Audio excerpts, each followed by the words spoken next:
for the last joint practice and be available for Saturday's preseason game.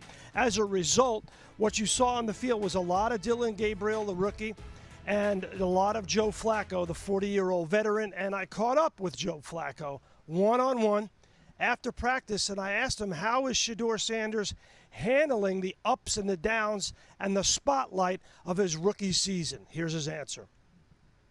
Shedeur does a great job with that. I mean, I think he's got I think he's been around it a good amount, so he knows how to handle it and stay even and not really let it affect him. So, what does this Browns team got to do offensively to be better than they were last year, Joe?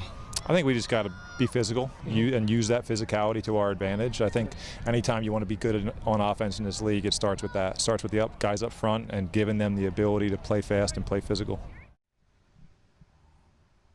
Play fast, play physical. Translation, this Kevin Stefanski offense is going to be recommitted to running the ball with 40-year-old Joe Flacco, and it looks like he is going to be the Week 1 starter, and Dillon Gabriel will play most of the game on Saturday.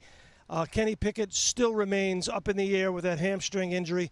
So does Shedeur Sanders right now. His status is very much up in the air. They are going to check him out, get him an MRI to see what damage, if any, he did to that oblique during warm-ups, Amina. Yeah, another turn in the quarterback situation out there in Cleveland. Sal, thanks so much for that insight. Amina, I want to bring you in right here. You heard what Sal Paolantonio just had to say about Shedeur Sanders coming out of practice today. Your reaction to that?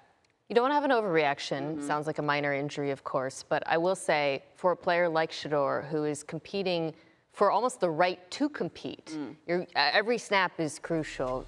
Many teams in the NFL treat joint practices as having more importance than preseason games, frankly.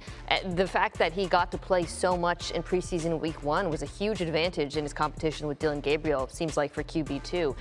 It's also an opportunity to learn. You know, one thing I thought watching him play in that first preseason game, he looked accurate, thought he made good decisions, but you also saw him getting used to NFL speed. There were some moments where he was bailing on the pocket like he did in college. He has to learn. He can't do that in the NFL, but the only way he can learn that is by being on the field. So you want him to get back on the field as soon as possible. The key that you mentioned at the top, not to overreact. So hopefully everyone could just take a back seat, maybe take a little bit of a breath. On the other side, this Eagles offense is stacked. What's your biggest question about the Eagles offense in that unit coming into this season?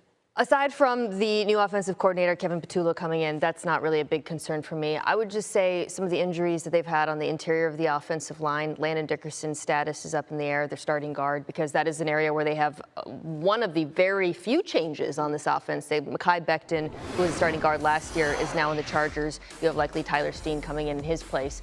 So anytime you have a lot of change in one specific